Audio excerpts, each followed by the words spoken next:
ورونو او خوندو انسان په دنیا کې ډېرې لارې وهي. یوه دروازه ټکوي، بله پرېږدي، له یوې کسه امید لري، له بله کسه مایوسه کېږي. خو تر ټولو حیرانوونکې خبره دا ده چې د انسان د تقدیر تر شا تر ټولو قوي وسیله هم هغه ده چې اکثره خلک یې ارزښت نه پېژني. او همدا زه نن تاسو ته درښیم د دعا هغه حکمت چې تقدیر بدلوي، او هغه راز چې دعا اسمان ته پورته کوي، نه دا چې ځنډوي یې بلکې پورته کېږي. دعا د انسان عزت دی، دا د بنده او د رب ترمنځ د فاصلې ختمول دی. کله چې انسان دعا کوي، هغه یوازې خبرې نه کوي بلکې خپل عاجزي، خپل کمزوري، خپل ضرورت د ځمکې له سطحې نه د عرش تر دروازې رسوي. په حدیث شریف کې راځي چې دعا د مؤمن وسله ده. وسله انسان څه کوي؟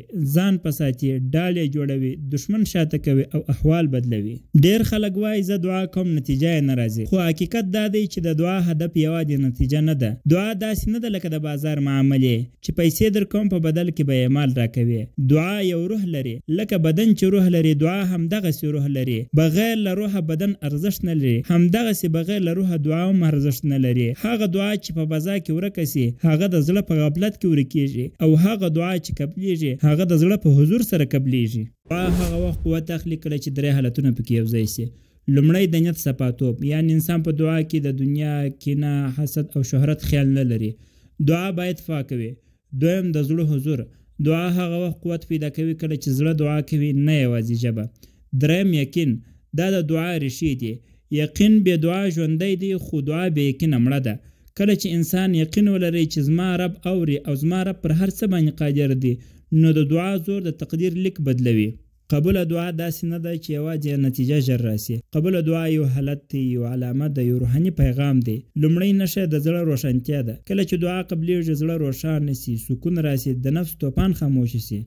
دویم علامه د فکر بدلیدل دی. قبوله دعا د انسان د فکر مسیر بدلوي. هغه پخوانی انسان بیا نه پاتې کېږي. دریمه نښه د محیط بدلون دی. په ژوند کې ناڅاپه شی لارې خلاصې سي، د ناسمو خلکو مخ بند سي. دا د قبولې دعا نښه ده. څلورم د خیر لور ته حرکت. کله دعا وروسته انسان د خیر لور ته روان سي، دا د قبولې دعا د زنګ غږ دی.